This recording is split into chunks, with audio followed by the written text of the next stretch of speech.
Montrembert. Le château de Montrembert, situé dans la vallée de l'Ognon, est remarquable par son site et surtout par sa chapelle, très rare exemple du style néo-byzantin en Bourgogne-Franche-Comté.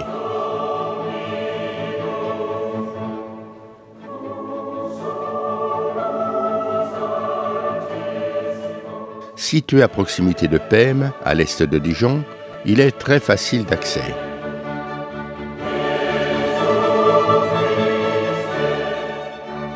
Montrembert est une ancienne forteresse construite sur un piton rocheux qui surplombe l'Ognon.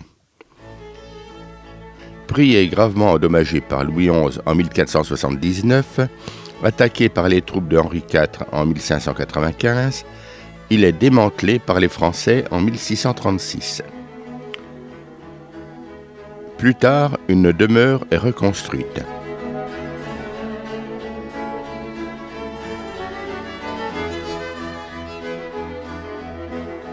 Pour édifier une nouvelle chapelle, le propriétaire fait appel en 1884 à Léon Chervet, architecte lyonnais, et au peintre Louis Bardet pour la décoration.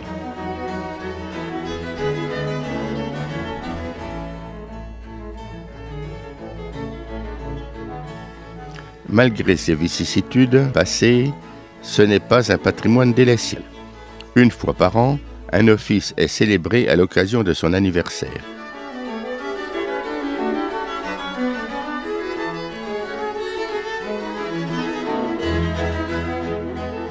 Cette chapelle de style néo-byzantin est caractéristique de cette époque. L'entrée se fait par une jolie porte en bois qui donne accès immédiatement à une décoration intérieure d'un très beau style byzantin. Plafond décoré de peintures et de dorures, murs peints à l'extrême, anges et figures d'apôtres, bref, tout ce qu'il faut pour une belle découverte.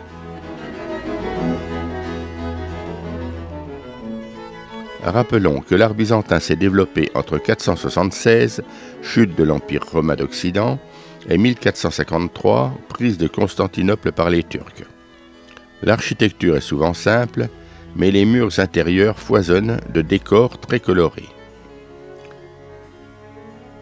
En entrant, nous sommes de suite attirés par le chœur et l'autel principal, étincelant de dorures et de lumière. Cet autel est soutenu par des colonnettes d'un style très particulier qui participent à la mise en valeur de l'ensemble.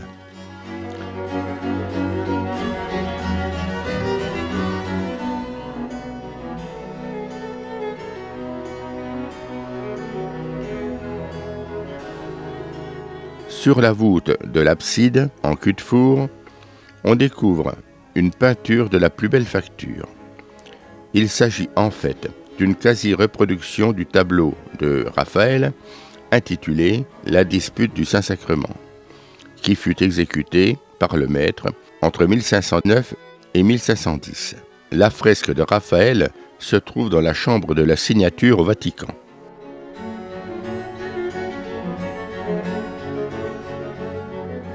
Le tabernacle est surmonté d'un crucifix, lui-même surmonté d'une couronne dorée.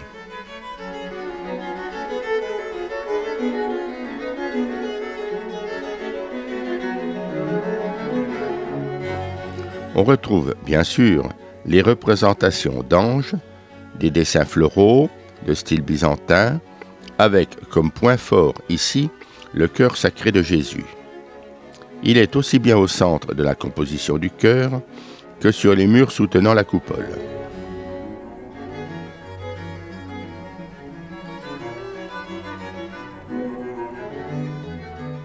À droite et à gauche, des statues en pierre claire se détachent du mur et apportent un complément indispensable pour situer temporellement le reste de la construction.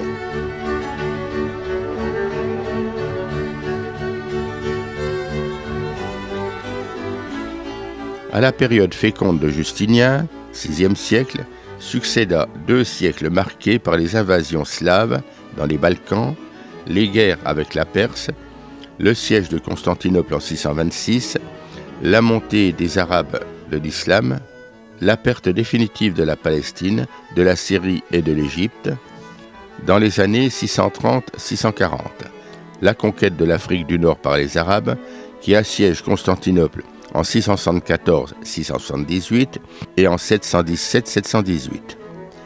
Pendant ces 2 siècles, l'architecture religieuse stagne, résultat de la crise iconoclaste pendant laquelle on supprima les images des églises déjà existantes sans en construire de nouvelles.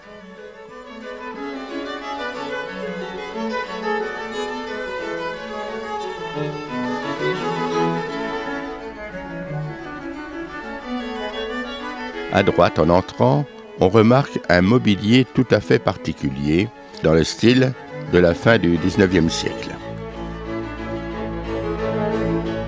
En s'approchant, on s'aperçoit qu'il contient de nombreuses petites boîtes de formes très variées qui pourraient contenir des reliques. On peut lire « Lignum verae crucis », bois de la vraie croix. Stupéfiant. Ce sont donc des reliques et nous avons ici un immense reliquaire.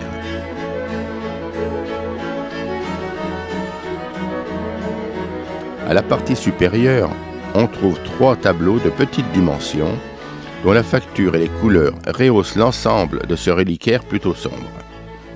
Ces reliques sont de diverses natures et de provenance très variées. Il faut se souvenir que la chapelle date de 1884, époque qui était plus sensible que nous pour tout ce qui concernait les reliques.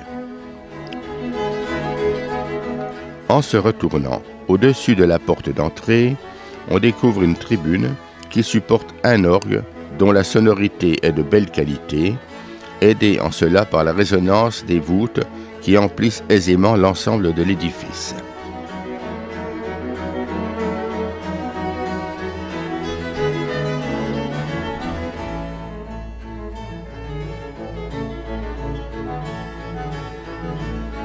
On accède à cette tribune par un petit escalier disposé sur la gauche de la nef, derrière une grille qui permet également de découvrir une sacristie. Depuis la tribune, on peut mieux apprécier la conception de cette chapelle, où tout est fait pour que la préparation, la tenue des offices et le recueillement soient ceux qui conviennent au projet initial. Loin d'être source de distraction, la combinaison des couleurs, des formes, des sujets, des ors, des colonnettes détermine 3 travées qui structurent cette chapelle et aboutissent à une symbiose artistique, culturelle et spirituelle.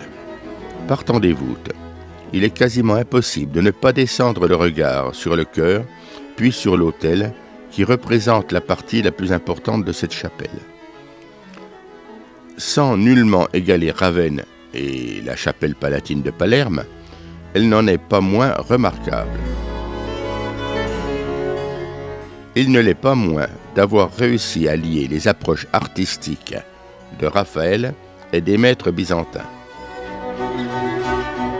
Pour revenir à Raphaël, on ne sait pas encore aujourd'hui ce qui est du génie de l'artiste et ce qui lui a été dicté par le pape. Le thème a sans doute été imposé par ce dernier, mais la renommée de l'artiste a très certainement été primordiale dans la liberté d'exécution. Selon certains chercheurs, l'inspiration de ce travail proviendrait d'un discours du savant Gilles de Viterbe, un humaniste néoplatonicien.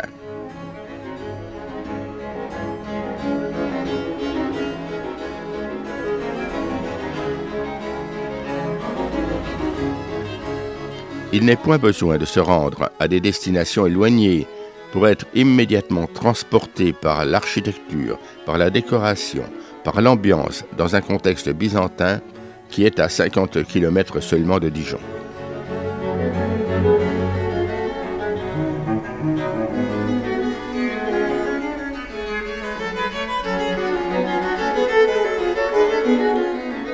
Amis amoureux du patrimoine, c'est vraiment une destination à inscrire dans votre visite estivale.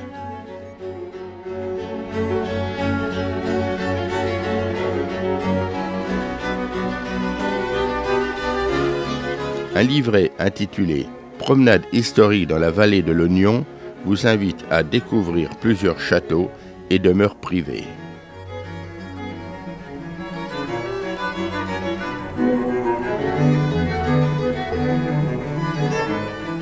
Alors, bonne découverte et bon été à tous!